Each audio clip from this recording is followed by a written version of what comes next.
was a late game last night. The Chiefs and the Texans. It was a 20-10 Texans victory. Texans are now 8-5. The Chiefs are now 6-7. And I just wanted to get your take on this game, Ben. I mean, listen, the Chiefs, they're out. With this loss, it's a mountain to climb. I don't think it's a 0% chance, but I think we can sit here and confidently say the Chiefs are out of the playoffs this year. For the first time in a decade, we're about to see the Chiefs not in the playoffs. All Bills fans have to be happy because that's technically Josh Allen's kryptonite in the playoffs. Yeah. So is this the postseason of the Bills? We'll see. But I think the biggest thing for me in this game, and then I'll pitch it over to you before we move on to our next segment here. The biggest thing for me in this game was not only Woody Marks, but Nico Collins. Now, yes, Nico Collins only had 4 receptions, but my gosh, 4 of 8 for 121 yards. At least for fantasy purposes, you're going to look at the score, you're going to see the 20 points, and you're going to say, okay, we're back to normal. And C.J. Stroud was playing C.J. Stroud levels last night. Again, he had nearly 230 total yards, a touchdown. Didn't, come through with like this 20-point QB game, but something we needed to see was this C.J. Stroud. Listen, he took the earlier losses. He came back, and it seems as if he's learned from the failures of earlier this season. C.J. Stroud is breaking down this Chiefs defense, right, and just surgically dotting them up. And I got to give it to Caden one more time. We had Caden Kubler on the show earlier this season, and I was against this Texans team. I was against C.J. Stroud. I was against last year. Last year, Ben, if we'll just rewind the clock to last season, we can look to Aaron Rodgers on the Jets. Aaron Rodgers on the Jets statistically played better than C.J. Stroud last year. And last year, it was the sophomore slump. That's what everybody was saying. At the beginning of this season, I was saying, what are they going to say now? A junior slump? Because this sucks. I mean, at one point, I want to say it was after week 3, I was saying, are we really about to have to start thinking about, was C.J. Stroud actually like the guy that everybody was holding him up after rookie season? Because this does not look good. And these last few weeks, especially this win against the Chiefs, this team is incredible. And it's mostly their defense, I know. But if this offense can just be 80% of what it was 2 years ago, if it can just be what it was last year and this defense do what they're doing right now, I'm not saying they're going to go all the way, but Ben, this team could be a problem in the postseason. But you're watching this game. What was your thoughts? I mean, let's pump the brakes on the Stroud and the Texans. I mean, I think Stroud still hasn't lived up to the hype of, his rookie year. I mean, only 203 yards, yesterday. And so I think his problems are still. Did I say nearly 230? Still there. Huh? I think I said nearly 230 yards. I meant to say 203. But anyway, keep going. Yeah. So 203 yards. I'm liking with this Texans team. I mean, 5 wins in a row. I mean, you're getting. I mean, it's quality. I mean, it's quality wins. You beat Jacksonville, you beat Buffalo, you beat Indy, then you beat Kansas City, and these are quality wins. So I will say I'm not sold on Stroud. I'm more sold on the Texans just as a team. I think they can get a playoff victory. They wouldn't be my top 4 AFC teams. Okay. But it's a very impressive win, regardless of if the Chiefs are just bottoming out right now. It's weird to not even think the Chiefs have a shot at the playoffs. But for whatever reason, if everything goes right, Kansas City's obviously still going to be a problem in the playoffs.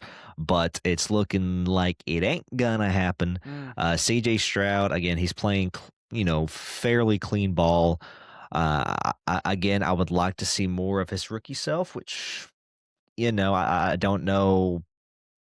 Come back from the injury. I know he came back last week, but I don't know if the injury has something to do with it. But as long as, hey, you peppering Nico Collins, then I'm not complaining. I got him in a bunch of my fantasy leagues, so I'm not, I ain't worried about that.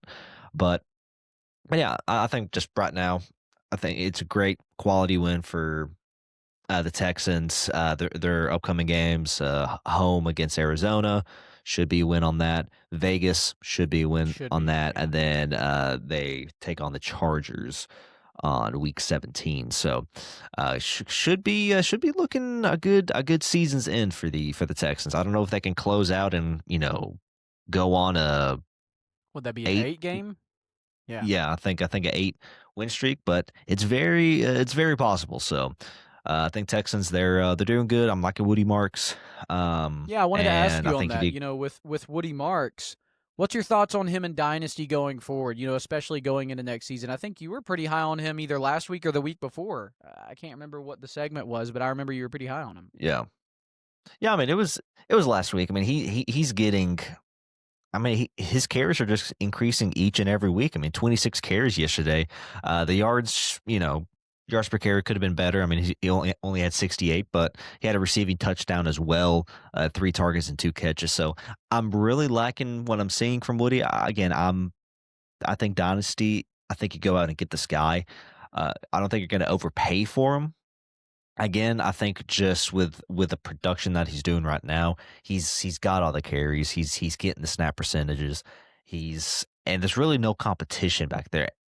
But the one thing I am scared of, I just hope it's not another Dameon Pierce situation where it looks like this guy's gonna, tote the ball. He's gonna be the rock for the next 3-4 years, and then just kind of disappears, gets another guy. So Nick Chubb, not worried about. Joe Mixon, not really worried about. I'm sure they're gonna try to get Joe Mixon involved whenever he comes back because of just Right. probably getting their bang for their buck for their money.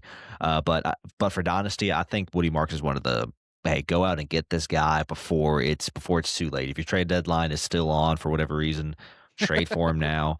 I can't give Yeah. you like what I would trade for him for. I know that's probably something we can do in another segment for another day. It's just what would you give up for Maybe we these can certain maybe we can players? come back to that Um, Wednesday. Just a quick, hey, listen, here's a few players we could trade for, and here's what we would specifically give up for 'em. Maybe we could do that. Yeah, yeah. So Woody Marks very very high on him on Dynasty. He's one of the guys. I'm like, all right, I need this guy now. Yeah, I think with Woody Marks, I'm in agreement with you as far as the caution that I have. The caution that I have with Woody Marks is that his draft capital wasn't high for this team. So I'm not going to say it's no matter what he does, he's not in a safe space. I just think that it will take ridiculous levels of good to end this season, and then also in the offseason for this team to believe they don't have to go out in the draft or in free agency to go get another guy. So I love what we're seeing out of him. I agree that definitely you could go get him, but I'm just in agreement with everything you said. Don't overpay. Get him if you can. If your trade deadline is still open, I don't know why it would be, but if it is, it would be closing tonight, after the game. So there you go. And that's a whole other discussion. When should trade deadlines be over? It definitely should be over before the playoffs start. Well, moving on here.